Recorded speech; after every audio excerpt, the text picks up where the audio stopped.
Welcome to the California Department of Insurance's video guide to hearings at the Administrative Hearing Bureau. This video presentation will explain some of the basic hearing procedures at the Administrative Hearing Bureau, or AHB, and give you details on where you can find more information. The judges at the AHB provide professional and excellent quality services. They hold themselves to the highest level of ethical standards and treat everyone with dignity and respect. The AHB provides fair and impartial hearings on a variety of insurance-related matters. A list of the types of hearings conducted at the AHB can be found on the CDI's website. The AHB also provides a neutral forum where the California Department of Insurance, insurance companies, and individuals and other entities can meet to try to settle their disputes informally. A few weeks before your evidentiary hearing, you will receive a notice of hearing in the mail. Be sure to read the notice of evidentiary hearing carefully. The notice tells you when and where the hearing will take place, how to prepare for the hearing, how the hearing will be conducted, and what happens after the hearing. Our hearing process at the AHB is designed to be open and accessible, even to people who are not represented by a lawyer. There are a few simple rules, and if you follow them, the hearing will go smoothly. At the start of the hearing, the judge will identify the case, the issues in dispute, and the law governing the case. The judge will have everyone introduce themselves and generally review hearing procedures. The parties should address the administrative law judge as Your Honor or Judge and treat the ALJ with courtesy, respect, and deference. The ALJ may permit the parties to give opening statements before presenting their evidence. Opening statements are an opportunity for you to briefly outline your presentation of the case. Because such statements are not presented under oath and subject to cross-examination, the opening statement is not the time for you to explain your entire case. You may sit or stand while giving your opening statement. Before you present your evidence, you may give a brief opening statement that outlines the evidence you will present. Mrs. Smith, would you like to give an opening statement? Yes, Your Honor. ABC is appealing XYZ's decision to assign the payroll of Mr. Green and Mr. Adams to a different classification rate, which increased ABC's premium bill. As president of ABC Corporation, I will offer testimony and exhibits that describe the general operations of the company and the duties of Mr. Green and Mr. Adams. I also will testify about my conversations with XYZ's auditor, Ms. Bell, and about my observations of the audit. I believe the evidence will show that the audit is incorrect. Thank you, Ms. Smith. Mr. Jones, would you like to give an opening statement? Yes, Judge.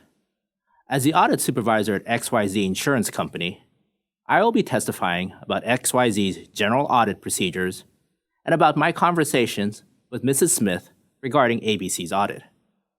Ms. Bell, the auditor that conducted ABC's final premium audit, also will testify today.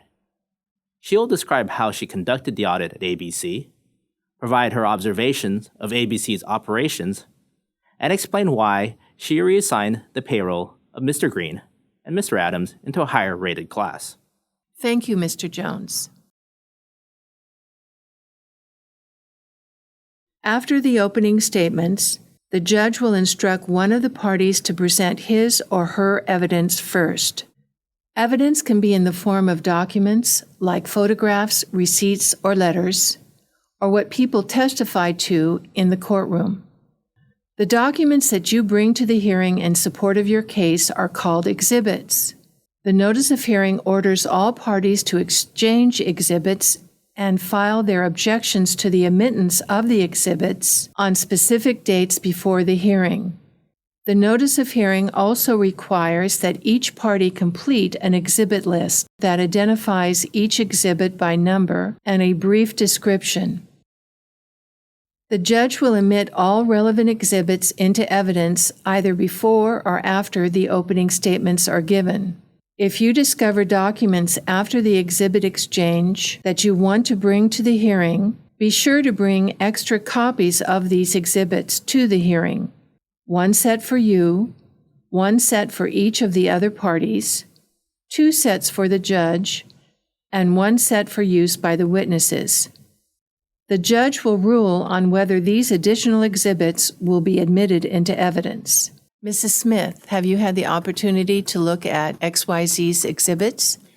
Yes, Your Honor. Mr. Jones and I have exchanged our exhibits and our exhibit lists.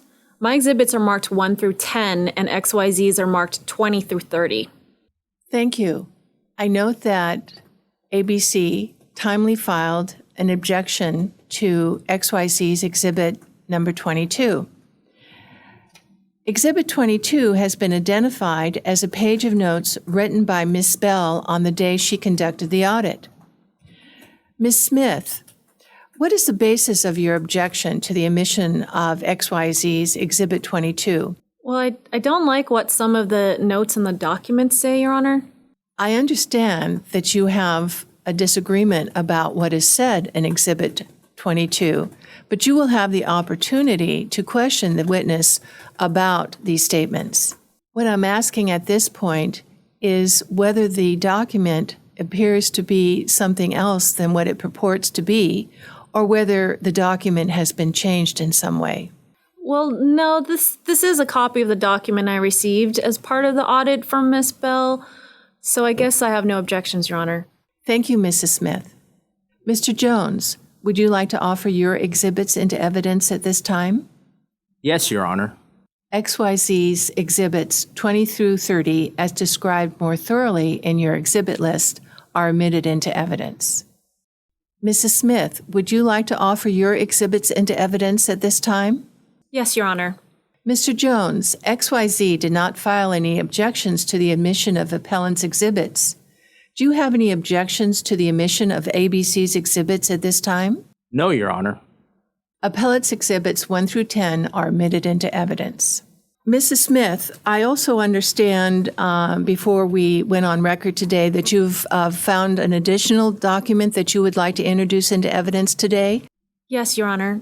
I recently discovered a diagram of ABC's manufacturing floor that was created last year during the policy period in dispute. I've discussed this document with Mr. Jones and brought 5 copies of the one-page diagram with me today. I've marked the document Exhibit 11 for identification purposes. Please provide me with 2 copies of the documents you have identified as Exhibit 11, and also supply Mr. Jones with a copy of Exhibit 11.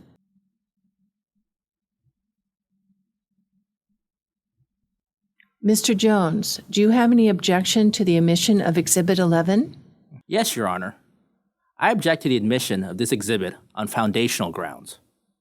I don't know who created the diagram and if it is an accurate representation of the factory floor.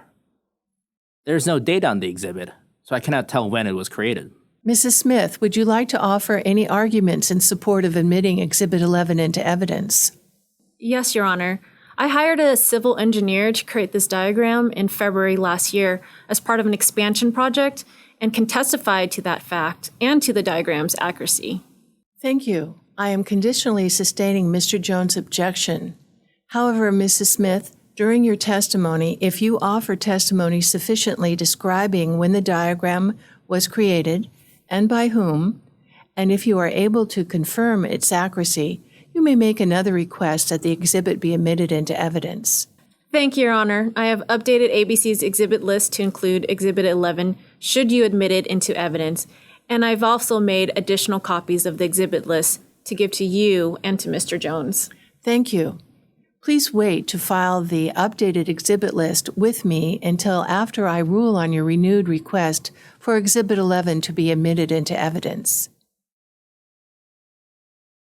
In a hearing, there are 2 kinds of questioning. There is direct examination, during which a party may ask questions of someone whom he or she has called to testify at the hearing, or when you are testifying on your own behalf. There also is cross-examination, during which a party asks questions of the other party's witness.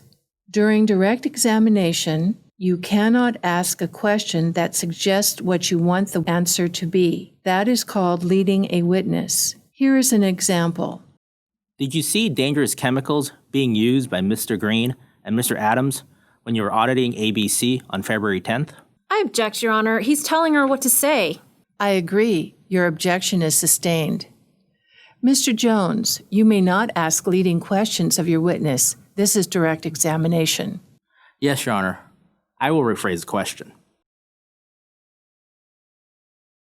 Ms. Bell, when did you visit ABC to conduct your audit for the XYZ Insurance Company? On February 10th. Where did you conduct your audit while you were at ABC?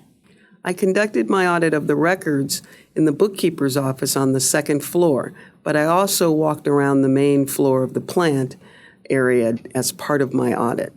What did you observe when you walked around the main plant floor? I saw Mr. Green and Mr. Adams moving containers with labels on them that said hazardous chemicals in large yellow letters. When you are cross-examining a witness, you may ask questions that suggest the answer. Miss Bell, isn't it true that Mr. Green and Mr. Adam are clerks with offices on the second floor? Yes.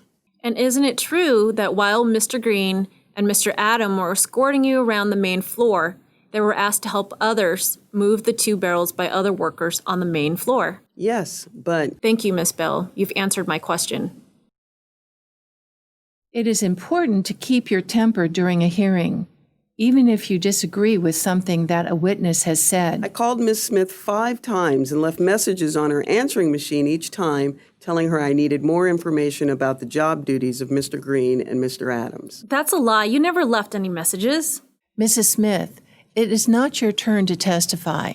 If there is something that this witness says that you disagree with, make a note to yourself because you will have a chance to question the witness during your cross-examination.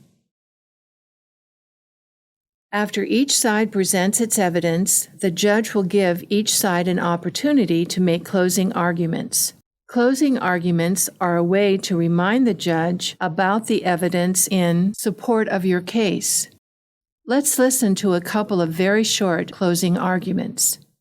The evidence I presented today shows that ABC's chemical manufacturing operations are confined to the main floor of the plant and that Mr. Green and Mr. Adams are clerical office employees with offices on the second floor in an area reserved solely for the office workers.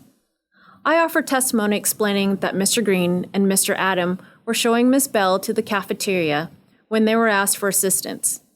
Miss Bell even admitted that she spent only a few minutes on the main floor on her way to the cafeteria and failed to observe that Mr. Green and Mr. Adams simply rolled the barrels to a side wall before joining her for lunch. It is simply unfair that this one incident should result in their payroll being assigned to a higher-rated classification, which caused a huge increase in my premium bill. Thank you, Your Honor. Your Honor, XYZ has shown that, during the audit period, Mr. Green and Mr. Adams were routinely asked to help move barrels of hazardous chemicals. They also oversaw other projects associated with ABC's manufacturing operations. Because Mr. Green and Mr. Adams were often exposed to the risks and hazards of ABC's chemical manufacturing operations, their payroll cannot be assigned to the lower-rated clerical office classification. We ask that the insurance commissioner affirm XYZ's audit decision. Thank you. The judge will not issue a decision in your case on the day of the hearing. Instead, after the hearing, the judge will issue an order closing the record and prepare a proposed decision for the insurance commissioner that contains findings of fact and conclusions of law. The commissioner will make the final decision in every case. You will get a copy of the decision in the mail. Along with the decision, you will also get an explanation of the process for any further appeal. We have posted useful information on how to prepare for a hearing on the CDI website at www.insurance.ca.gov. Select the Consumer tab and follow the link to Administrative Hearings. We hope that this video has answered some of your questions about how to prepare for your hearing at the Administrative Hearing Bureau. Thank you for watching.